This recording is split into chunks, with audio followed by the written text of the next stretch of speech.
This morning on The Dish, an unassuming New York City eatery with a mighty profile. Brooklyn's Meadowsweet is in the literal shadow of the Williamsburg Bridge. And for nearly its entire existence, it's had the attention of the food world. Michael George made a visit, and he's here to share a taste with us. Good morning, Michael. Michelle, good morning. Meadowsweet is the creation of Michelin star chef Polo Dobkin and his wife, Stephanie Lemper. For the last 8 years, they've been giving diners a taste of the countryside in the big city. Chef Polo Dobkin trained with some of New York's top chefs, but now at his Brooklyn restaurant Meadowsweet, he's found his own voice. And he expresses that voice by letting his ingredients do the talking. Seasonality, simplicity, and really letting flavors kind of speak for themselves. Try not to have anything be overwrought or overworked. Sourcing some of his best ingredients from his dad's own garden in the Hudson Valley. He has a very green thumb. When we first opened, we just started basically working together, planting and bringing down, going up every weekend and bringing down produce. And we basically create our menus on a weekly basis. His creations, modern American cuisine with Mediterranean inspiration, like these crispy baby artichokes topped with shaved lemon, Parmesan, and a creamy garlic dressing. Oh, this is great. It tastes very fresh. The born and raised New Yorker was already helping in the kitchen at the age of 5. Who did the cooking growing up? My father did most of the cooking, and then when I got to a certain age, I just kind of started helping out. Did you have the bug from the beginning, or did it take time to grow? Well, you know what, looking back on it, I think I had the bug from the beginning.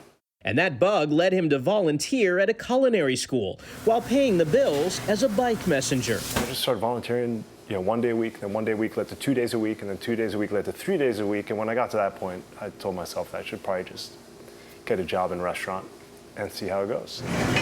He studied at the French Culinary Institute and worked at New York's Gramercy Tavern and Dressler. Dressler was a wonderful restaurant, one of the first to get a Michelin star in Brooklyn, sort of ahead of its time, if you want to say. Back then it was just us, Peter Luger's and Diner in this neck of the woods.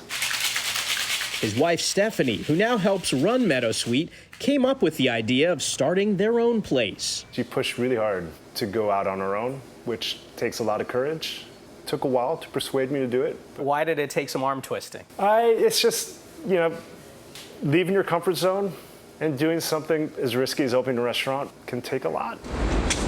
They chose to set up in Williamsburg, in the exact spot where Dobkin earned his first Michelin star at Dressler. You could have picked any location to start your own place. Yeah. You chose here. The energy, both from the people who live here and the people that decide to work here, the creative energy is through the roof. At Meadowsweet, customers get familiar dishes with some surprises, like this burrata with figs, pistachio basil pesto, and pickled kumquats, and Tyrene pasta with chanterelle mushrooms and shaved summer truffle. That is fantastic.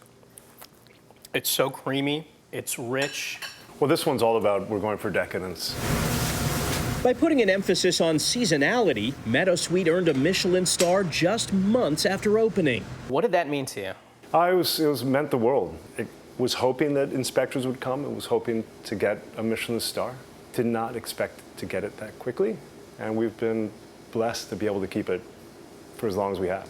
His dishes, with their vibrant colors and flavors, evoke images of summer, like Scottish salmon on a bed of black rice with coconut curry.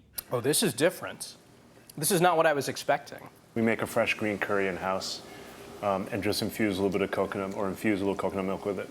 And that's the foundation for the dish. Like the food, the indoor herb garden might make you forget for a moment you're in the middle of New York City. It feels like a little taste of the country here in the city. Well, that was definitely part of the plan of the design. Using fresh, simple dishes. Oh, who's not going to love that? That's amazing. To take diners on an escape to the countryside. Tell me about the customers here. What do you want them to feel when they come into Meadowsweet? We want them to feel comfortable, relaxed, happy, and looking forward to a wonderful meal. And they bring that same philosophy to their drinks. And so I brought you guys one of their signature cocktails. This is called a Mighty Quinn. Now it's got gin, lemon, honey, and currants from the Hudson Valley. Cheers, guys. Cheers. Nice job, Mike. Cheers, boo. Very nice. And I was going to explain why they call this a Mighty Quinn, but I have a feeling you're about to find out once you take a sip. Oh. Oh, yeah. It's stronger than it looks. It's got a little power. Yeah. It's not as strong as I expected. It's the currants that help balance Yeah, it that out. really I think does a everything nice that I job. had there had this amazing balance of fresh flavors, and this tastes like summer in a glass. It really does. I love that he also uses herbs from his father's own garden. It really showcases how it's a family business in some ways. There's a whole story in every single dish that we had there, including the drinks, and his father was a big part of his cooking journey. Love the name Meadowsweet. It's sweet. Sounds cool, right? Yes. Great Thank you, story. Michael. Nice job. Thanks, Michael.